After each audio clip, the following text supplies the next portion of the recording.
Are you ready to feel inspired by hearing other people's stories of how they got from point A to point B? What helped them? What challenged them? What did they learn? What might they know that you haven't yet explored? No matter where you are today on your life journey, there is always hope, and you will always be amazing. My name is Kim O'Neill, and this show will inspire you to keep going. You and your life are worth it. You're listening to the Every Day is a New Day show. Inspirational conversations with movers and shakers about moving forward and choosing to embrace a positive outlook. Because that which breaks us becomes a catalyst for what makes us. Now, here's your host, Kim O'Neill. Welcome to another episode of the Every Day is a New Day podcast and live show, where I speak with really awesome movers and shakers about moving forward and choosing to embrace a positive outlook. My name is Kim O'Neill, and in addition to being your host, I'm also an empowerment and interview confidence coach, supporting heart-centered professionals in seeing themselves more clearly so they can confidently step into the unique expression of who they came here to be. If you're watching us live, you have found us on Facebook at Kim O'Neill Coaching. Please go ahead and say hello. Let us know what brought you here today. We love interacting with you both during the live show as well as the replay. And I'm going to get into it because I'm so excited to introduce you to today's guest. Today's guest is Daniel Gutierrez. You did it. Welcome, Daniel. Thank you for having me. Oh my goodness. So I can roll my R's, but I was struggling to put it in the context of his last name. So anyway, thank you for bearing with me. So Daniel, here's how I like to do this. To start off, I just want to go ahead and give our audience today a brief little intro into what you've accomplished, who you are, where you've been, all of that. But we're not going to be able to nearly get through all of it in the bio. So that's where you come in to fill in all those gaps. Okay. So I'm so excited to introduce Daniel to you. So Daniel is a mindful leadership expert and the international best-selling author of the new book, Radical Mindfulness. Once a high-powered executive and in-demand consultant who graced the covers of Latin Business, Cypen and Color Magazines, Daniel Gutierrez realized that there was more to success than a seven-figure earning potential. As president of Primer, a prestigious national leadership organization, and an advisor to the Department of White House Personnel for the Obama administration, Daniel was a highly regarded and deeply revered leader. Though Daniel was listed as one of the top 100 Hispanics in America, alongside Los Angeles Mayor Antonio Villaraigosa, actor Edward James Olmos, and CNN's Soledad O'Brien, something was still missing. To find fulfillment, Daniel decided to dedicate the next chapter of his life to becoming a master of mindfulness. And today he leads quests to the heights of Machu Picchu and so much more. So, Daniel, how do you do all that? People always ask me, when do I sleep? I said, I actually get a lot of sleep. But I do get everything done. It's I don't know how it gets done. It just gets done. It's because I'm radically mindful. Okay, so it's a shameless plug for the book. You know what though? I love the title because hearing that you came from this corporate lifestyle, which we all have notions of what that means, right. And then knowing today that you are on this very spiritual journey, right? I love that contrast. And so I really want to know, how did you get from there to there? Fill us in. It's an incredible story because it took a lot of risk on my part. So let me kind of paint a picture for everyone that's watching today. So imagine it's New York City and I'm in Manhattan. I can't remember if it was November or December, but it was in the winter. Okay. And I'm at a membership-only posh restaurant and club. I think around the 35th floor. I'm overlooking Fifth Avenue. I'm sitting in a big leather chair. I'm wearing my custom-made suit and shoes, and drinking an expensive cognac and smoking a Cuban cigar. I'm thinking I am the shit. You're the worst. I am so full of myself, it's not even funny. So I'm sitting there and I'm thinking, wow. Over to the left of me, I have this prominent politician, and to the right of me is this prominent football player. And it just seems like everything, and to top it off, this is like the sexiest scene. I'm looking out the window, and big old billowy white snowflakes are coming down. I mean, it's like a scene out of It's a Wonderful Life. I mean, it was like, wow. As I'm looking at the reflection of myself in the glass, I noticed that there's like a tear coming down my eye. And I looked, and then I heard this voice say, "What values did you sell to get where you're at?" And I was like, what? What values did you sell to get where you're at? Now, in order to give that comment context, I have to go back to the age of 17. At the age of 17, I was a licensed Baptist minister. So that always shocks everybody. People go, "Oh, I'm so sorry I cussed around you." That was a long time ago. So at the age of 17, I was already preaching to groups of 2,000. I was on radio. I was going on missions to Mexico. I was very successful. Okay. I had a gift, obviously. And so to give it, that's another story for another time. But to give it context, that voice was saying, "Who have you become? What happened to Danny Boy? What happened to that innocent boy from Midlothian, Texas? What happened? And who are you today?" And so I'm sitting there flabbergasted by this question. Now, if anyone knows anything about leadership, especially corporate leadership and national leadership, it's important to understand that sometimes as leaders, we have to look the other way when things are when you choose to not see what's going on because you want to keep your position. And I don't care who you are, that happens, and you just look the other way. So in that moment, I was, just to give the viewers some context of where I was professionally, I was an advisor to the Department of White House Personnel for President Obama. I was president of an organization, as you said, called Primer in New York City, of C-suite level people. These are people that are in the CFO, CDO, CEO, from Pepsi, from Frito-Lay, you name it. I was the president of that group. I was a high-paid speaker, getting as much as $25,000 an hour to speak at corporate events. So I absolutely had no reason whatsoever to do what I did next. And what I did, Kim, is I basically, in that moment, I realized that whatever I defined my success as changed. And I realized that whatever it was, it left a big hole in my heart.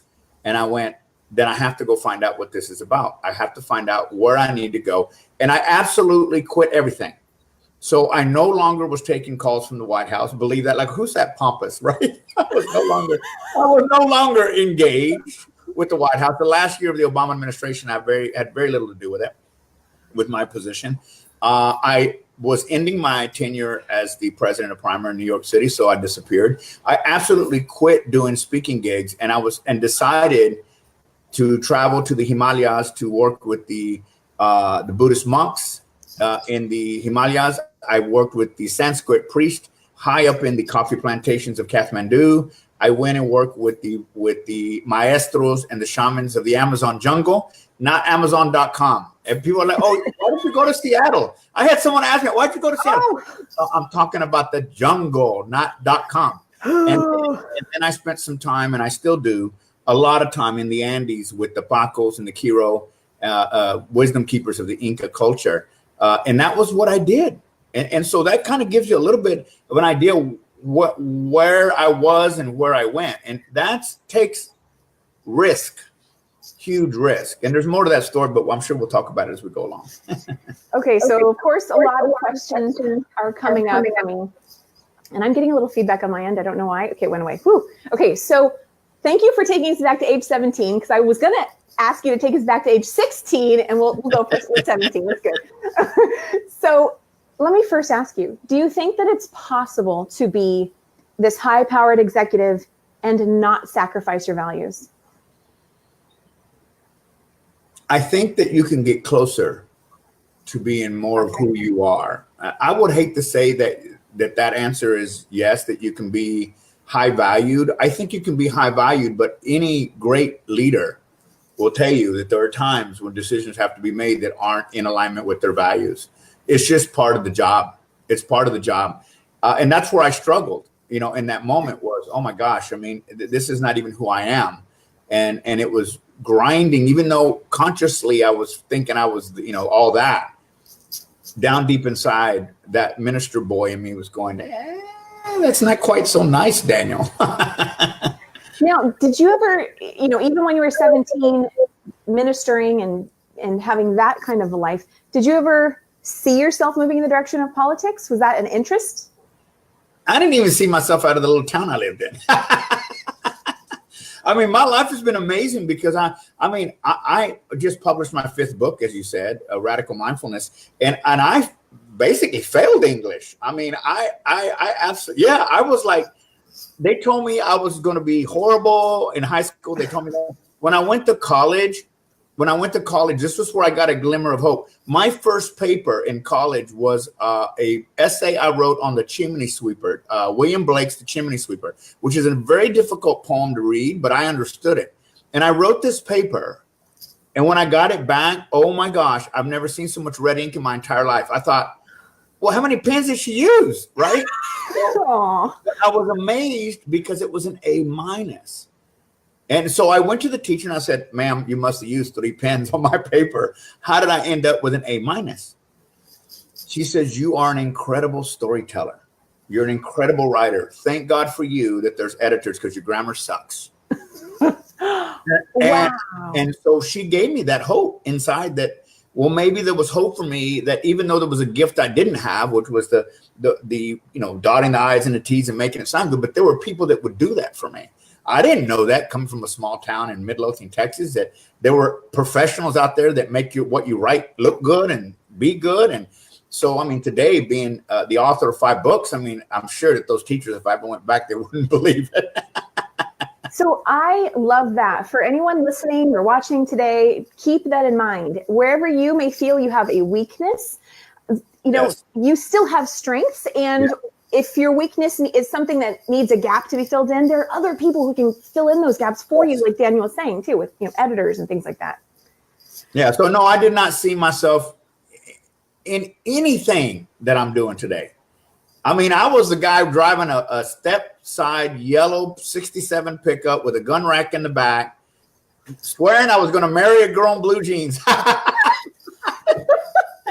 Doing tobacco, working cattle. Yeah, that was me. I know people go, I can't get you to lift a book, let alone a bale of hay. Okay. But something gave you like immense confidence to be able to be speaking to such large groups when you were young. I never had any fear, Kim. That was something that was natural for me. And it was something that from a young age, I was able to, now I know it's opening the crown chakra, and I would download information in the moment. And I've done that all my life. I didn't even study in college. I would just download the information and take the test, and people hated me. I won't comment on that part. Yeah, don't. This is one of those disclaimers. Do not try that at home. I was about to say that. Kids, keep studying. Keep studying. Yes. Yeah. Okay. But did you ever do well, maybe you didn't need to do the osmosis thing, but I occasionally did that. Put the book by my bed. Okay. I'm going to absorb it overnight. No, I was too hyper for that. Okay. Anyway. So what I want to know is so I actually love that part of your story where you said, you set this perfect scene and the snow is falling outside, you got a cigar and all this stuff is happening. And you saw in the reflection a tear coming down. So that tells me there was a disconnect for you to not necessarily feel and know what was happening first, but you saw it first. Yeah. It's almost as if I had an out-of-body experience, because what I was seeing in the reflection was what I thought success was. But deep down inside, I had a yearning for something different. And I write in the first chapter of my book that when I was 17, the one thing that I appreciated most, I had such an incredible deep connection to the universe, to God. And I spent the rest of my life trying to get back. Like, how do I get that? And that was what this quest was all about. How do I don't even have to have the same connection. I just want a connection. And I want to have purpose, and I want to have peace and tranquility. And I don't want to have to get up and get on a flight at 6 a.m. and fly to New York City, at 12 midnight, get there at 6 a.m, have a meeting every hour on the hour, and finally be done at 2 a.m. And because it's so late, my flight's at 7 a.m, I go straight back to JFK and sleep on the bench. What kind of life is that? It's not. And that's what I was tired of. I was tired of going, you know what? I'm doing everything that everyone told me to do to be successful. And you know what? I'm here. And it really sucks. It's not that glamorous. Now, along that journey of reaching success and getting to, the Obama administration and all those things in between, was there a part of you that knew along the way that you were starting to lose connection or sacrificing part of your values or anything that felt off? No, What? I ignored it. Of course, I felt it. I mean, here's a guy at the age of 17 that went to Bible school, studied Hebrew and Greek, forward and backwards, studied the Bible. I mean, I know what the wrong path is, but I ignored it because I wanted success in the secular world. I wanted to prove that I could do it. I used to go into these lounges in downtown Dallas and have them play Frank Sinatra's New York, New York. I was like, if I can make it in New York, I can make it anywhere. I want to go to the Big Apple. And then one day I was there. And then I realized, looking out the window, it's not what it's cut out to be. And you know what? For some people, it's okay. But I think we're living in a world today that people are sick and tired of being sick and tired. Yes. That may be chasing that proverbial promotion or money. I'm not saying that it's bad. If you're fulfilled doing it, knock yourself out. Right. But the majority of people are not. The majority of people are not. And I wasn't at that moment. And so, yeah, I look back to age of 17 and, I was pretty innocent back then. Not so much today. You're fun, Daniel. I like you. Okay, now you're at that moment where you're like, that's it. I'm making the change here. You're feeling that huge risk. Was that a long decision-making period for you, or was it really like a snap decision? No, I came back to LA and I just started cutting things off. Okay. Literally, no, I'm done. I'm done. This is no longer what satisfies me. And if you can imagine, after about 6 years of, basically not being engaged, I remember being in the Andes, and you ever watch Forrest Gump when he's running, and he's got the beard and he's running. And then at some point he stops. He's in the California desert, and he stops and he says, well, I think that's all I have to say about that. And he quit. Well, you can imagine I'm in the Andes, and all of a sudden I wake up and I go, oh my gosh, why did I quit? What did I do? Why did I do it? Because there were so many people when I did that were coming to me, my professional buddies and people who said, what are you doing? You've worked your whole life to build your leadership, national leadership. People know you. They love you. You're crazy. You're ruining your life. So all of a sudden I'm in the Andes and I'm going, this ain't good. What am I going to do now? I'm out of money. I'm out of time. I need to do something. And what have I done? It was one of those moments where I really felt like I had made the wrong decision. However, it was done. And so the question was, why? Why did I do that? Why did I do that? Well, I got back home from the Andes and I got a call from my sister that said, you need to come home. And my mother had been sick for a couple of years. And so I knew what that meant. I knew that it was time for me to go home. And a lot of people that are probably watching have heard this story because they lived through it with me. And I remember getting there, and my family had been watching my mother in the hospital quite a bit. So I said, why don't you guys go home and let me be with mother? Let me be alone with her for a little bit. And I couldn't help. I write this in the book. I couldn't help but remember that there was a time when she called me, and she was like, she always asked me, when are you coming home? And I said, I'm not coming home, Mom. I'm not going to live around the house. I'm not going to be like everybody else. And I remember saying to her, you have to share me with the world. I have work to do, and you're going to have to share me with the world. And that was haunting me at that time, because I walked into the hospital room and I'm thinking, did I make the wrong decision? You're poor. I mean, I'm going through my human feelings, and, my mom's dying and all this stuff's coming up. And I remember looking at her bed, where it was dark. Now she was sleeping about 2 o'clock in the morning. I couldn't sleep because, as you know, hospitals aren't made for the living. I mean, they give you a little short bed where your legs and everything hangs off, and it's like 30 degrees in there. It could snow. And so, I'm just looking at her because I'm scared with all the stuff that's plugged to her that something's going to go wrong. And I looked over at her, and I remembered what the monks taught me. I remembered what the Sanskrit priest taught me. I remembered what the maestros of the Amazon taught me and what the Kiro taught me. Stay present. Don't allow your human emotions to take over you. Stay so radically present that you're here with your mother, that you're here in this moment. And I remember looking at my mom, and all of a sudden, I could feel the struggle of her breathing in my own body. I could feel the struggle and the failing of her liver in my own body. And I'm looking down going, what's happening to me? Why is this happening? And within seconds, minutes, hours, I don't even know, I look over at her bed, and all of a sudden I just see a light. She wasn't mom anymore. It was a light. And then I look at my hands, and all of a sudden I'm a light. And I look over and I'm thinking, okay, I've lost my mind. And this light looks at me and says, many lifetimes before we incarnated into this body, this mother and son relationship, many lifetimes, you made me a promise. The promise you made me was that you would be here when I needed you most. You're here. I free you from your contract. You are free to go. I was blown away. Like it was the greatest gift I had ever received in my entire life, to be able to be. And I realized that the why, that question that I ask in the mountains, I know I try to keep myself. Wow, Daniel. I know. I'm trying to keep myself cool here because usually I'm crying when I tell this story.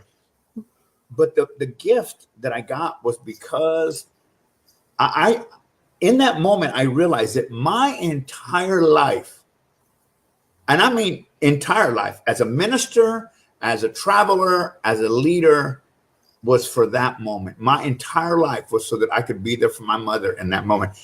And that was amazing to me. And that's where the word radical came from, because I realized that it was so radical for me to stay that present, to experience that kind of love and that kind of connection with my mother, that it freed me. It freed me. And so all of a sudden it made sense. Everything made sense. The quitting, the leaving, wow, what if I hadn't have done that?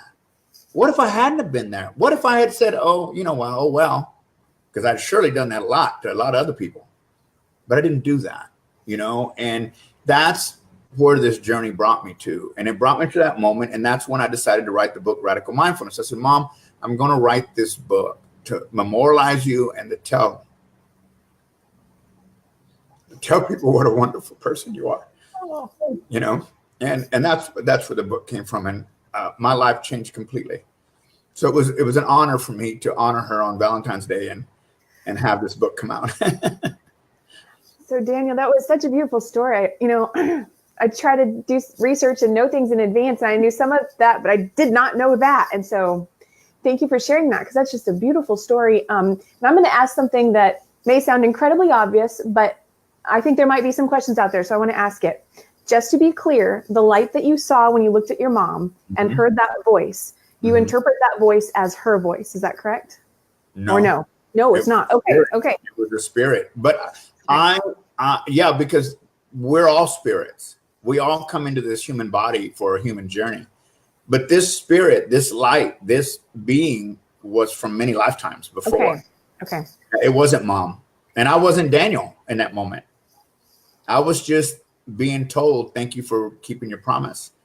And when you think about a lifetime of human struggle and human emotion and human understanding, it's an amazing moment to be able to feel that from something like that. I mean, I mourn my mother from a human standpoint because I miss her. But on another realm, I'm like, I'm good. I mean, it was so beautiful for her to release me and allow me to move on with my life, because I would have felt guilty. I would have felt horrible. And that was the gift in that moment, was you don't need to feel bad. You did what you said you were going to do. Thank you. That releases her and it releases me. Right. I love that story. You know what? It's so funny. So I just gave a talk on Saturday, and I shared this book that personally I love and has really helped me to be able to see our human experience in a different way and beyond the human experience. It's called, what is it called? It's called The Little Soul in the Sun. Yep. You're familiar? Yeah. Yes. Okay. So I literally just put it away today. Otherwise I would have had it right here. I could show it. But it's okay. So I just want to share that for anyone who maybe wants to read something to, take what Daniel's saying and kind of experience it further. That's a fantastic book. But Daniel, part of what I love about your story is when you said that this voice you heard to not let your human emotions take over and to be very mindful. Yeah. And so I interpret that two ways, because of course, to not let the human emotions take over. So you could be able to receive that, yes, what your mom was feeling, and to be able to be clear enough to see that light and all of that. And at the same time, I also hear, okay, well, where's the part, I want to hear your take on this. Where's the part where, for anyone who's having the question about it's okay to allow yourself to feel your emotions and that kind of conversation, how do you? Yeah, well, but I never said I didn't feel my emotions. I mean, I cry. I mean, if any of you that have followed me on Facebook for the last 2 years, I've wrote a lot of poems to my mother. I've been sad. That we don't escape our human condition. And this is where I think that we need to give ourselves permission. I cried. I've been sad. I missed her. All these things, emotions that I feel, I don't escape that. That's part of my human journey. And I actually, when people talk about the 4D and the 5D and God knows the 10D and all these different levels of who knows where they're going, I always kind of scratch my head and I go, well, but the job that we were given was this human experience. And to not experience it is to be doomed for another one. It's like, stay present and experience this experience fully so that you don't have to return and do it again because you were too busy trying to get somewhere that you don't belong now. Now you can experience it and you can feel it and you can do a lot of things, but to not be here is a slap in the face of the Creator. That is the assignment that we have. That is the assignment we have. Stay present. Wow. Okay. I love it. Okay. I'm looking at the time. I told Daniel we were going to max keep it at 45 minutes. I have so much more I want to share. I want to quickly say hello to, we've got Sharon with us saying, so blessed to hear from you, Daniel. And in the delightful presence of brilliant, amazing. Well, thank you, Sharon. She said my name. Heart-filled storytelling. Absolutely. Thank you so much for being here, Sharon. And if you are listening to this, then do go ahead and let us know if you have comments for Daniel. We've got about 15 minutes left or questions for Daniel. So, okay, Daniel, I want to go back to that space. It sounds like, when you made that decision to leave the corporate world and, and pursue everything else, all the spirituality and everything, that even though you knew it was risk, there was a risk involved, it sounds like you didn't let other people sway you or slow you down or incite fear into you or anything like that. I was pretty committed. Okay. Or maybe I should have been committed. But I was pretty committed to, I've always been a risk taker. I've always been the one that says, you know what, if there's more, I want to know more. And I'm willing to let go of it all. I mean, in a few short 4 months, I'm selling everything I own here in the U.S. to move to Peru, so that I could be in my own spiritual center. And that's another scary thing to do. And yet so amazing in my heart. I mean, my heart sings to know I can wake up in the Andes every day. And it doesn't mean I'll be there all the time. I'll be kind of living both places. But we don't get to experience life fully. Again, this goes back to if you're constantly somewhere else, then how are you experiencing the beauty of the flower in the moment? You're not. And that's the thing that I've learned to do over these last 6 years. And the whole purpose of the book was there's beauty everywhere. There's life everywhere. Life is happening momentarily every single moment. And So when I made that decision, even though I may not have been as mindful as I am today, I knew something in me said, this isn't it either. Of all of the accolades that I've had in my life, from working with presidents of countries and speaking in big, being on TV, everything I had done, for me, it was, I haven't found it yet. Wow. I've got to make one more decision to see if this is it. And again, I threw the dice. Now I want to kind of put a recap on that story, because the most beautiful thing happened to me last year, that it was the universe's way of saying, and my mother's way of saying, well done. And that was that I got invited by my dear friend, Michelle Pascal, to speak at Carnegie Hall. I was just thinking about that. I'm glad you're sharing. Okay. Yeah. And the beautiful part of it is, and I called it redemption. I remember doing a little video outside before I went. I remember walking into Carnegie Hall, I just started crying. Oh. Because I realized that, first of all, that my mother, again, was kind of had something to do with that. And Michelle kept saying, your mother's here with you. And I remember being on stage, and I was the first performer. So there was no band out there. It was just me, the stage, and the audience. That's it, and a mic. And I remember saying to them several years ago, just down the street at a very posh restaurant, I made a decision to walk away from it all here in New York City. I decided that it was time for me to find out who I was and what I was all about. And many people, including some of the constituents that are here today, said to me I was crazy. Many of them said I would ruin my career. I said, and here I am on one of the biggest stages in the world, just down the street, called Carnegie Hall. I don't think I did that bad. But the beauty of that was that I was standing in my truth, and that I still had everything that I had when I walked away. I didn't lose anything. And I could walk up there with my big crystals on and my Mandarin shirt. I didn't wear, I just didn't. No, I said, I don't wear suits. Okay, so I'm going to ask you 2 questions right now, because I don't want to forget. Oh, we just lost Daniel. No. Oh, no, we just lost Daniel. Daniel, if you're watching this, use the same link to join me. No, I'm here. Oh, my goodness. Okay, so that's okay, because I know he's going to come back. So let me ask you, what are you gaining from this so far? Tell us down below in the comments. We can ask some of your questions. I'll tell you some of my questions. What are my questions? Oh, okay, good. Sharon just gave us a question. One question here. Let's pop up Sharon's question. I know it's covering my entire face. One question. How does the balance work between remaining mindful in each and every moment and getting things done? My sense is living with the mindful and heart fully connected. Welcome back, Daniel. I see you here. Yeah, sorry about that. I don't know what happened, but you know what? When you put that much energy into it, things like that they happen. It's all good. I completely agree. And I was just asking for more questions, and they were flowing in. And it looks like Sharon has one that I was going to ask you. So sure. I want to ask you 2 questions. I want to ask you, for anyone else who's in that place right now, realizing, okay, I've got such success. It looks fantastic on the outside, and yet I'm not satisfied. I'm not fulfilled. I'm not happy. I'm not living in my truth. I want to change dramatically. What tips do you have for someone who's in that place? And number 2, please give us a tip or 2 for being mindful, radically mindful. Yeah, I can do that. So first of all, the one thing that I did learn about all this travel is that I did it so you didn't have to. I believe that we need to find mindfulness and presence in the moment. I do believe that if everyone leaves corporate, nobody will be left there. We need people there. We need people that are continually moving forward and taking the message to our corporate partners.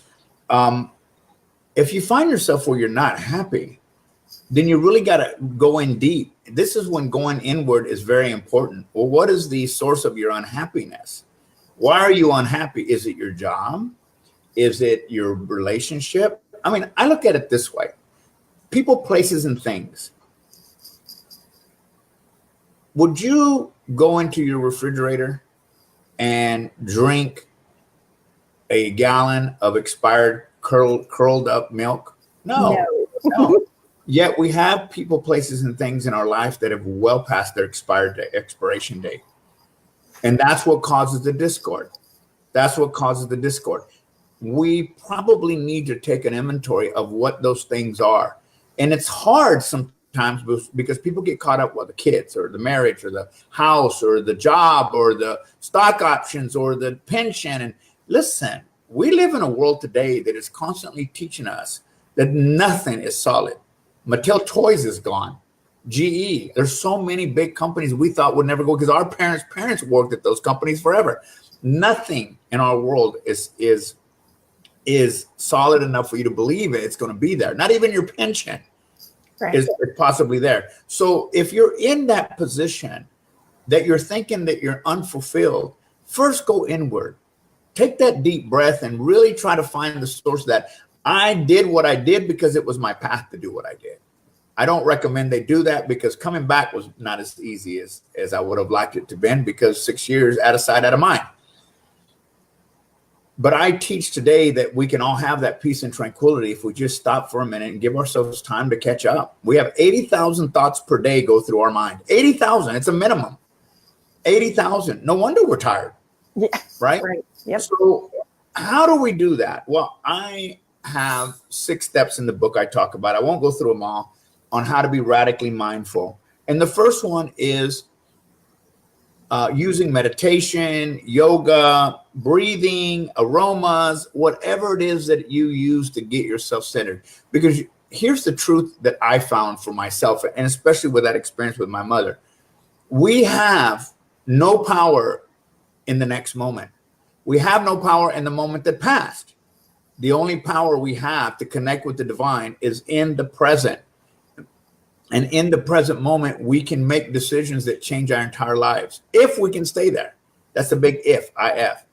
So what I would do is I would, take a deep breath. I would meditate. I would do whatever it is that brings me present. And here are some of the questions that I ask myself to get radically mindful. Now, just so people are probably going to ask, what is radically mindful different from mindfulness? Mindfulness is awareness. If you look it up in the dictionary, it's strictly awareness. I'm aware. I'm mindful eating, mindful walking.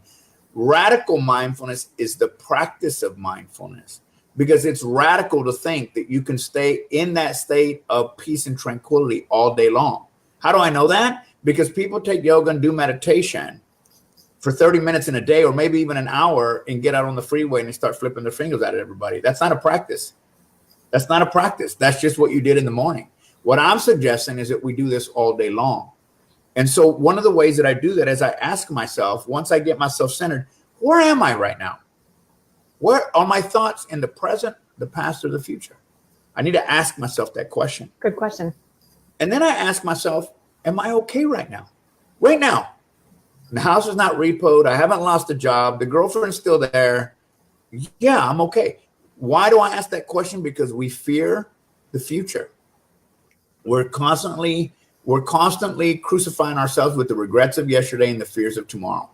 So you got to get down and say, am I okay right now? Yeah. And then here's another important question. Are the thoughts I'm having right now currently real? Have they ever been real? No. Most of the time, the answer is no, because 80% or above of the things we worry about never come to pass. Okay, so I love that. Can you give us an example of a thought we might have that actually isn't even real, but we might think it is until we ask ourselves if it's real? Yeah, here's the example I always give. So I have many clients I coach around the world, and sometimes I'll have somebody on the 5th of the month, they just paid their lease or their rent or whatever it is, and they're stressed out of their gourd. I'm not going to be able to make next month's rent. I'm not going to be able to make next month's mortgage. I'm not going to be able to pay the employees. And I'm thinking, it's the 5th. You got all month. This is why radical mindfulness is so important. Because if we can't stay present in the moment where we have the most power, then we cannot make decisions to change the outcome of the future. So when I say are the thoughts I'm having right now, are they real? Is it true? And this is what I tell my clients. Is it true that you've never paid the rent? No, because you wouldn't have a house. Then you're making it up. It's an illusion. It's an illusion. So you stress yourself out all month long just to get to the next month and be in the same position. So it's never been true. You just created that to give yourself motivation. It's a horrible way to motivate yourself. Right? Yes, that makes total sense. That's a very inspiring answer too. So thank you for sharing that with us. So those are the top 3. There's 6 of them, but those are the ones that I have to constantly be asking myself. where am I right now? What, Okay. what, am I okay right now? Yeah. Are my thoughts real or am I making it up? Well, if you're having to think about it, you're making it up. Because in the present moment, if you stay present, you can make the decisions you need to make. If it's a relationship, make a phone call. If it's a client, make that phone call. Don't be making up stuff about that they don't care or they said no before they actually even tell you that. Okay. Thank you for sharing all of that. I want to ask you Sharon's question and make sure that we've answered it here. So I've popped it up on the screen so you can see it. It's covering both of us, though. I see it, though. How does the balance work between remaining mindful in each and every moment and getting things done? Well, let's answer that part because that's huge right there. That the balance, it's not separate. The balance is the space by which you get things done. That is not separate. There is no separateness in that. It is one. Because I am mindful, I get things done. Because I am radically mindful, I can make the right decisions that impact my future. We're powerful manifestors. I always tell people, how do I know? Or they'll say to me, how do you know I'm a powerful manifester? Well, because you keep manifesting the past.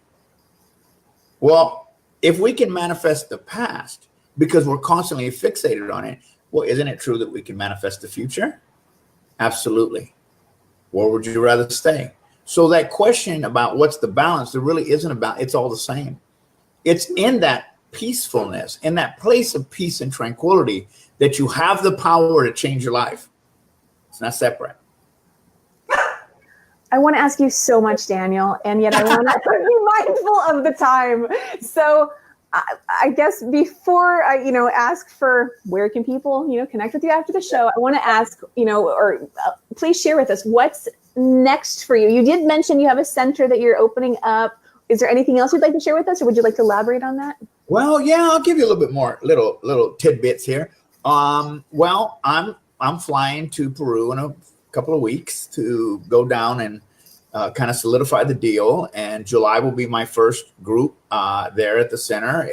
It's not really a center. It's kind of my home. It just happens to have 26 bedrooms. Oh, yeah, it just happens. Nice. Yeah, it's a beautiful place right outside the city of Pisac, the village of Pisac in the Sacred Valley. It's a dream come true to host a place for people to have their events, teachers to come out and teach and do what they do best and let me handle the rest for them. And also have my students. I've been taking people on spiritual journeys for years. I'm going to Bhutan in a couple of months. And it's just something that it was an accident that it happened because I just said I was going once and people started going. And then next thing you know, 10 years later, I'm still doing it.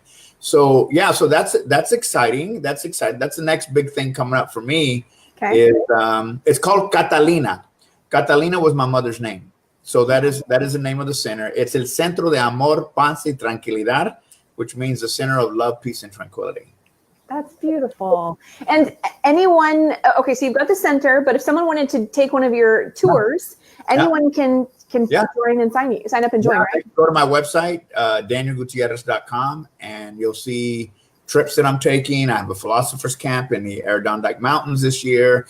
I have a trip to Bhutan in May, where we're going to have an amazing time there. I've always wanted to go to the Eagle's Nest, the one that hangs over in the pictures you see hanging over the mountain. Okay. So I'm going to go see that. And then, of course, for the next 5 or 6 months after that, I'll be in Peru, taking care of the center and welcoming people to that part of the world. And I know that day I was sitting in that posh restaurant in all of my success and my glory. I didn't know that this is what I was going to do, but I knew what I was going to do was going to make something that made my heart sing. And when we do what our heart's desires are, and we've heard this before, and it might sound cliche, but it's true, that when you do what your heart's desire is, the money will follow. The money will follow. And when we can do that and get both, I don't feel trapped by having to do business with anybody like I used to. And I don't feel I'm any less of a leader than I was before.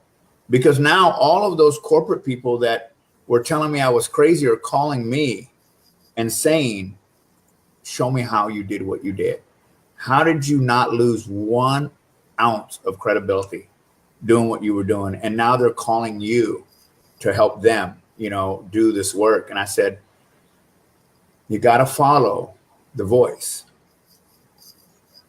and trust it long enough to see the results. That's really what radical mindfulness is all about. And we can all do it. This is not special for me. We all can do that. And my hopes for people is that they learn to breathe, that they learn to give themselves time. The top of the book says profound peace and tranquility in as little as 60 seconds. And I remember when the book published, I got so much grief about it. People calling me going, Daniel, 60 seconds? Are you kidding me? Right? There's one particular friend that I'm not even going to tell you who it is, says, Daniel, 60 seconds? And I said, yeah. And he said, so I asked him, I said, well, how long have you been in practice, spiritual practice? He says, 20 years. Oh my goodness. You should be able to do it in 5. Why is it taking you longer? Right. And for those that aren't have a spiritual practice, for those that are in the rat race. And I always think about that poor person on the 75th floor in Manhattan who is just bombarded with noise. It only takes 60 seconds. Just breathe. And your life can change. Everything can change.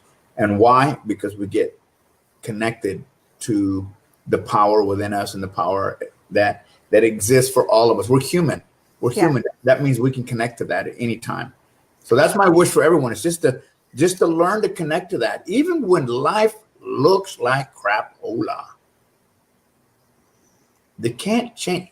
The ocean is not the ocean without waves, and nor is life without problems. It doesn't mean we're not going to have problems. Right. It just means that in that, I can dance in the chaos rather than be part of it. Okay, so Daniel, I both love interviews like this, and then sometimes find myself in this space where I'm like, okay, I just want to sit here and listen and like keep talking. So I see why people are seeking you out, and you are still being, sought after to speak and help people reconnect to, that guidance, that inner voice. So thank you for doing what you do, and thank you for being here today on my show and sharing your story with the audience today. Please let us know what you're taking away. Oh my goodness. Daniel, so you said people can reach out to you over on danielgutierrez.com. Are there any other places you would like to direct people to if they'd like to connect with you? Go to Amazon and buy the book. Buy the book on Amazon. Radical Mindfulness. Yeah, and I need reviews. Give me reviews. Give me love. Come out to Peru. Come out and see us. This year, I'm going to say this because I haven't said this on any show. This year in July, my first trip is in July. It always is. Will be the first group that stays in the center. Normally we stay in hotels. Now we'll be in my own place. So this group that's coming in July with me, usually there's between 10 and 20, will actually have the pleasure of staying in on the property. That's going to be cool. So my goal then is to have that week as a grand opening week and bring in some of the indigenous folks in to do their dancing and to really celebrate because the center is not only just good for people to learn and to change lives, it's good for the people of that area. One of the things that I've committed to with one of the mayors of a place called Moyapata, which is close to San Cante, it's a big mountain there, a very spiritual mountain, is to help him build an elementary school for the kids that have to walk too far to go to school. And so I'm really excited about that. And so the center is going to continually be helping the indigenous people there with the things that they need. And that warms my heart. So maybe I'm not in a $1,700 custom-made suit and fancy shoes and, fine watch and drinking a, $250 shot of cognac, but my heart's full, knowing that I can use my business acumen to change lives, not only for those that come to Peru, but for those that live there. That is success. That is true success. Oh, you answered a question I never got around to. I love it. That's success right there. Okay. Final question. We've got Sharon asking, when will you be coming to the Canadian Rocky Mountains for a visit in a radical spirit energy space? Well, where are you at, Sharon? What part of the Rocky Mountains? I think she's by Banff. Oh, she's in Alberta. Alberta, Canada. Sharon, let us know, but I think that's where she is. Yeah, well, actually, I might be in Calgary in October. Yeah, in October. So one of the things I'm going to be doing is hosting kind of like radical mindful events, but mostly around the center. I love the Canadians, by the way, Sharon. I love traveling with you. I love it when they come because they're so sweet. They're so nice. You know, not that I don't like my Americans, but they sometimes can be quite a handful. I agree. I feel that way about the Canadians as well. So yeah, good people. Yes, I agree. And yes, she confirms Canmore near Banff Lake. I love Canmore. I love Canmore, that little town. Oh my gosh, I love that little town. Yeah, yeah. Awesome. Yeah. Okay. Well, Daniel, thank you so much for being here today. I know we went a little over, but I'm enjoying this.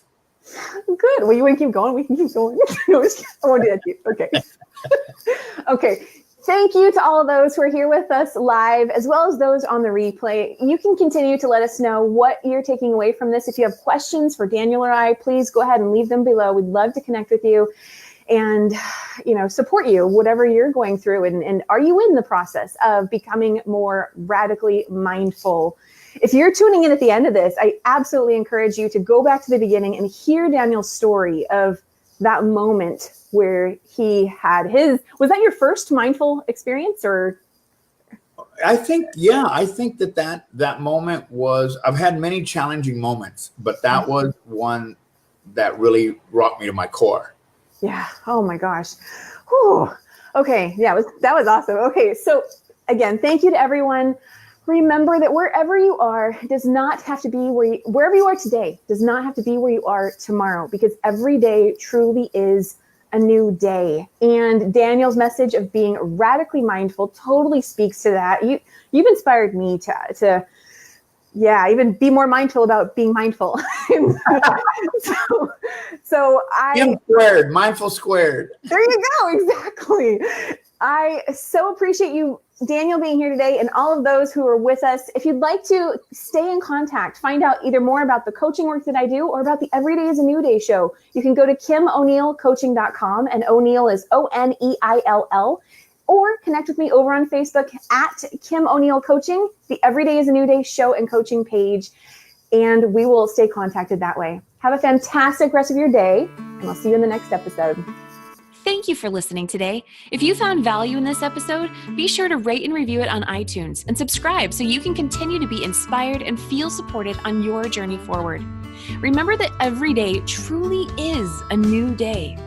The more you practice saying yes to yourself, being open to your life's gifts through your lived experiences, the more you find yourself in the rhythm and flow of life. And that's just the beginning of how much more beauty is ready to unfold for you. Subscribe to the Every Day is a New Day show on iTunes and connect with me after the show over on Facebook on the Every Day is a New Day show and coaching page, where I also go live with many of my guests on Wednesdays at 6 p.m. Pacific Standard Time. Or follow the show on Instagram at Every Day is a New Day show. Let me know what you're taking away from today. I'd love to know. I'm your host, Kim O'Neill, and I look forward to connecting with you next time.